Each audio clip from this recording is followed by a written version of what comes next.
నమస్కారం, మీరు చూస్తున్నది రన్ టీవీ తెలుగు. నేను మీ శాలిని ప్రియ. మన చుట్టూ జరుగుతున్న పరిణామాలు, సమాజాన్ని కదిలించే సంఘటనలు, వాతావరణం నుంచి రాజకీయాల వరకు, క్రీడా వార్తల నుంచి అంతర్జాతీయ పరిణామాల వరకు అన్నింటినీ ఒకే వేదికపై మీకు చేరవేయడమే మా యొక్క లక్ష్యం. ఈ రోజు కూడా అనేక ముఖ్యమైన వార్తలు మీకోసమైతే సిద్ధంగా ఉన్నాయి. రాష్ట్రంలో కఠిన చర్యల హెచ్చరికలు, వరదల విరుపు, దేశంలో చోటు చేసుకున్న సంచలన ఘటనలు, క్రీడా రంగంలో కొత్త ర్యాంకింగ్స్, అంతర్జాతీయ రాజకీయ పరిణామాలు అన్నింటినీ విపులంగా తెలుసుకుందామా? మొదటగా చూసుకున్నట్లయితే మదనపల్లె రూరల్ రేషన్ షాపుల తనిఖీ. మదనపల్లె రూరల్లో రేషన్ షాపులపై కఠిన చర్యలు తీసుకోవాలని జాయింట్ కలెక్టర్ ఆదర్శ రాజేంద్రన్ హెచ్చరికలైతే జారీ చేశారు.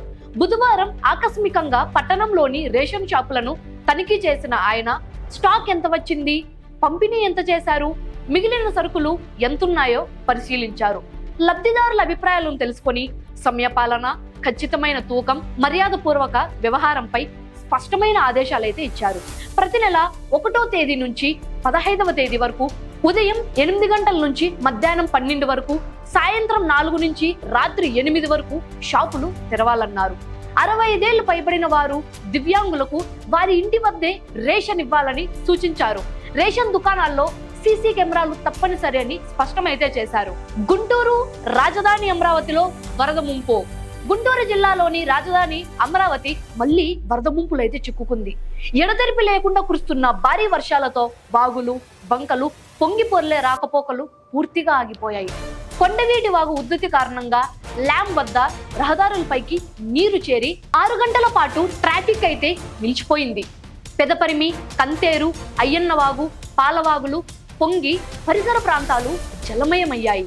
నిర్మాణాల వల్ల వాగులు మూసుకుపోవడం, రోడ్ల ఎత్తు పెరగడం వల్ల వేల ఎకరాల పంటలు నీట మునిగిపోయాయి. తాడికొండ, తుళ్ళూరు, మేడికొండూరు, మంగళగిరి రూరల్ మండలాల్లో 40,000 ఎకరాల్లో పంటలు తీవ్రంగా నష్టపోయాయి. మహబూబ్ నగర్ రోడ్డు విరిగి బస్సు పడిన ఘటన. మహబూబ్ నగర్ జిల్లాలో భారీ వర్షాలు బీభత్సమైతే సృష్టించాయి.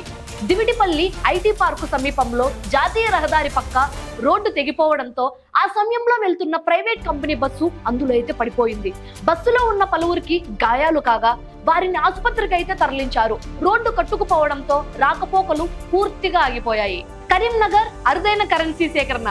కరీంనగర్ జిల్లా గంగాధర మండలానికి చెందిన మిట్టపల్లి నవీన్ కుమార్ అరుదైన కరెన్సీ నోట్లు, నాణేలు సేకరించడంలో ఒక ప్రత్యేక గుర్తింపు అయితే తెచ్చుకున్నారు. ట్రాన్స్కో ఏఈగా పనిచేస్తున్న ఆయన గత 20 ఏళ్లలో 180 దేశాలకి చెందిన 1100 రకాల నాణాలు, నోట్లయితే సేకరించారు. కనుమరుగైన 30 దేశాల కరెన్సీ, ఈస్ట్ ఇండియా 1835 నాటి కరెన్సీ, రాజుల కాలం బ్రిటిష్ పాలన నాటి నాణాలు ఇవన్నీ ఆయన సేకరణలో అయితే ఉన్నాయి. గిన్నిస్ బుక్ లో స్థానం సంపాదించడం ఆయన దృఢ లక్ష్యంగా అయితే పేర్కొన్నారు. తెలంగాణ వాతావరణ హెచ్చరికలు. మెదక్, సంగారెడ్డి, వికారాబాద్ జిల్లాలకు వాతావరణ శాఖ ఎరుపు హెచ్చరికలు అనగా రెడ్ అలర్ట్ జారీ చేసింది. నిర్మల్, నిజామాబాద్, కామారెడ్డి, ములుగు, భద్రాద్రి కొత్తగూడెం, మహబూబాబాద్, సూర్యాపేట, మేడ్చల్, మల్కాజిగిరి జిల్లాలకు ఆరెంజ్ అలర్ట్, మిగతా జిల్లాలకు ఎల్లో అలర్ట్ అయితే ఇచ్చింది. ఎక్కడ చూసినా భారీ వర్షం కురిసే అవకాశం ఉందని అధికారులు అయితే ప్రజలను హెచ్చరిస్తున్నారు. ఉత్తరప్రదేశ్ దివ్యాంగురాలిపై సామూహిక అత్యాచారం. ఉత్తరప్రదేశ్ లోని బలరాంపూర్ జిల్లాలో 21 ఏళ్ల మానసిక దివ్యాంగురాలిపై జరిగిన సామూహిక అత్యాచారం కలకలమైతే రేపుతోంది. బాధితురాలు ఇంటికి వెళ్తుండగా బైక్లపై వచ్చిన దుండగులు వెంటపడ్డారు. సీసీటీవీ ఫుటేజ్ లో స్పష్టంగా రికార్డు కావడంతో 2 నిందితులను గుర్తించి పట్టుకునే క్రమంలో కాల్పులు జరిపి అదుపులోకి అయితే తీసుకున్నారు. Hyderabad Parimatch illegal betting app case. దేశవ్యాప్తంగా 17 చోట్ల ఈడీ సోదాలైతే జరిపింది. హైదరాబాద్, ముంబై, సూరత్, ఢిల్లీ సహా పలు నగరాల్లో దాడులు చేసి 110 కోట్లు ఫ్రీజ్ అయితే చేసింది. మ్యూల్ ఖాతాలు, డిజిటల్ పరికరాలు స్వాధీనం చేసుకుంది. ఆన్లైన్ బెట్టింగ్ నిర్వాహకులు ఏడాదిలో 3,000 కోట్లు దోచుకున్నట్లయితే గుర్తించింది. హవాలా ద్వారా యూకేకి పంపి క్రిప్టో కరెన్సీగా మార్చినట్లు తేల్చింది. ఐసీసీ ర్యాంకింగ్ లో ఘనత. ఐసీసీ వన్డే బ్యాటర్ల ర్యాంకింగ్స్ లో రోహిత్ శర్మ 2వ స్థానానికి ఎగబాకారు.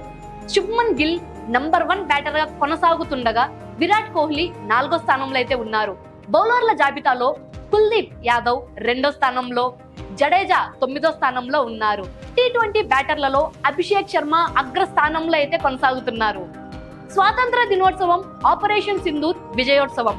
ఆగస్టు 15న దేశవ్యాప్తంగా 140 ప్రదేశాల్లో సాయుధ పారామిలిటరీ దళాల సంగీత ప్రదర్శనలు అయితే జరగనున్నాయి. 79వ స్వాతంత్ర దినోత్సవాన్ని ఆపరేషన్ సింధూర్ విజయోత్సవంగా నిర్వహించనున్నట్లు రక్షణ శాఖ ప్రకటించింది. మోదీ అమెరికా పర్యటన. సెప్టెంబర్ 9 నుంచి ఐక్యరాజ్య సమితి వార్షిక సమావేశం ప్రారంభం కానుండగా సెప్టెంబర్ 26న ప్రధాని మోదీ ప్రసంగించే అవకాశం ఉంది. అదే రోజున ఇజ్రాయెల్, చైనా, పాకిస్తాన్, బంగ్లాదేశ్ నేతలు కూడా మాట్లాడనున్నారు.